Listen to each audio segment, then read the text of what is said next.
Селден кийин жер төлөөсүнө улай толуп, полдорун алып салышкан. Бул Сузак районундагы Атабеков айыл өкмөтүнүн тургуну Ашамкан Батырованын үйүнүн азыркы абалы. Кырсыктан кийин дээрлик 3 жума өткөнүнө карабастан тазалоо иштерин аяктай албай убара. Себеби үйгө кирген суу 3 күндөй туруп, дубалдарды жеп кеткенин айтат. Мына кире албайбыз. Мен айнектер ачык үчүн жыты жок. Агар жаап койгон болсок, жыттанып кетет. Шундай жаман жыт чыгат. Шу эми өкмөттөн шу жардам сурайм да мен. Шу үйүмдү сыноско жазып берсин. Мен үйүмдү буздурамын. Канча жазып берсе.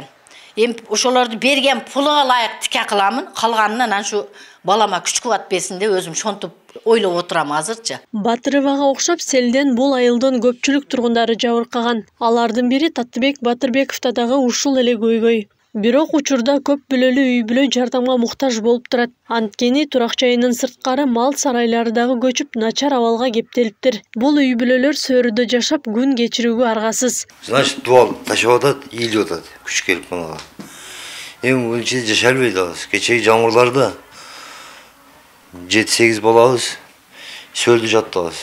Азыр кечеги элдер үйгө от жакты, үйдө жашагандар эле. Үйүндө жашагандар от жакты. А биз эшикте жатабыз. Айыл өкмөткө кайрыл дейт, айыл башчыга кайрыл дейт, бир палатка ала албайбыз. Канча күндөр. Кече лишний өзүм чыктым айыл өкмөткө. Энди биз үйлөрдү жараксыз дебей, ремонтко деп, ошо биз кайтарабыз деп атабыз, ошо акчанычы. Селден кийин тиешелүү кызматтардан атайын комиссия түзүлгөн. Алар үйлөрдү кыдырып келтирилген зыянды эсептеп чыгышкан. Жыйынтыгында Кызыл багыштан 8, Каражыгач айылынан 13 үй жараксыз деп табылган. Бирок Кызыл багыштыктар комиссиянын ишине нааразы болууда. Мына кошунабыз үйүнө кирип, мени чакырды ушул жерде. Чыгып кол коюп коюң да. Мен кирип үйдү көрбөй элем, эмнеге мен кол коём? Силер көрбөсөңөр, кирип көрбөйсүңөр, жазбайсыңарбы десем, жок, чечүүчү эмкелет, сиз кол коюп кое бериң деп мен жүргүлө көргүлө десем дагы көнбөстөн ошол жерден чыкпай коюштум. Өткөндө губернаторго барганыбызда бизге палатка бергиле деди. Мен балдар менен эшикте жатып атам, үшүп атам дедим. Айыл башчыңарга же айыл өкмөткө айткыла берет деди. Мен айыл башчыга айтсам, айыл башчы айыл өкмөткө айт деди. Айыл өкмөткө айтсам, боп турап кеп берем деди. Мен 3 жолу, 4 жолу кайрылдым айыл өкмөткө. Губернаторго барганда ушу элчи 500 миңдан кайтаратырган акча бергиле, бизге проценттүү акча бербегиле дедик. Ошо акчаны берсе биз 10 жылда кайтарабыз дедик. Ошо депутаттар, ошо өкмөтчү кезексиз мизам кабыл алып туруп чогулуп бизге жардам бериш керек да, кызым.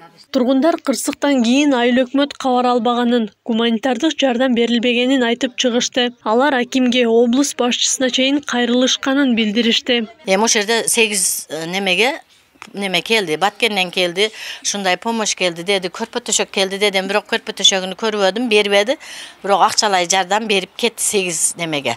Эми бир 15 миңден деп уктум. Ама канчадан берди билбеймин. Туура эмес чечим чыгарып койгон үчүн. Азыр мына элдердин ичинде деле суу киргенде эле, кирбегенде эле 15 миңден алдыптыр. 15 миң иштекени чечпейт өзү.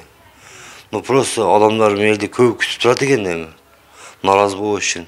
Мен айткандай бирөөсү чыгып туруп, эркеги же бир аксакалы чыгып туруп айтыш керек. 1000 сомдон болсо эми бер. Кара көз бар, ак көз бар, жаш балалар бар деп. Буга чейин Атабеков айыл өкмөтүнө Баткен элинин атынан гуманитардык жардам келген. Ал турак жайлары жараксыз абалга кептелген тургундарга акчалай жана материалдык жардам катары берилген. Бирок бул каражат жабырлануучулардын баарына бөлүнүп берилбегенине тургундар нааразы. Баткенден кечеги күнү жардам келди. Алар төшөк, көрпөлөрдү алып келиптир. Андан сырткары дагы 300 миң сом акча алып келиптир. 300 миң сом акчаны алар айтты, үйү бая жараксыз болуп калган адамдарды списогуна бергиле деди.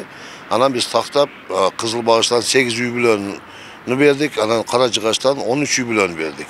Ошол жактан келген адам Кубаныч деген адам экен, Байетов деген Кубаныч, чоң кишикен, ошол өзү бөлүп ар бир адамга кол койдуруп ошол бөлүп берип кетти.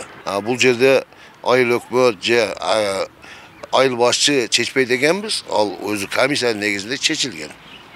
Ошол үйлөрдү списогуна биз бердик. 4-май күнү нөшөрлөп жааган жаандын кесепетинен Сузак районундагы Барпы жана Атабеков айылдарында сел жүргөн. Анын кесепетинен 600ден ашык турак үй, 10го жакын социалдык мекемелерди суу каптаган. Атабеков айыл өкмөтүндө 40 үй капиталдык оңдоого муктаж болсо, 21 үй жараксыз деп табылган.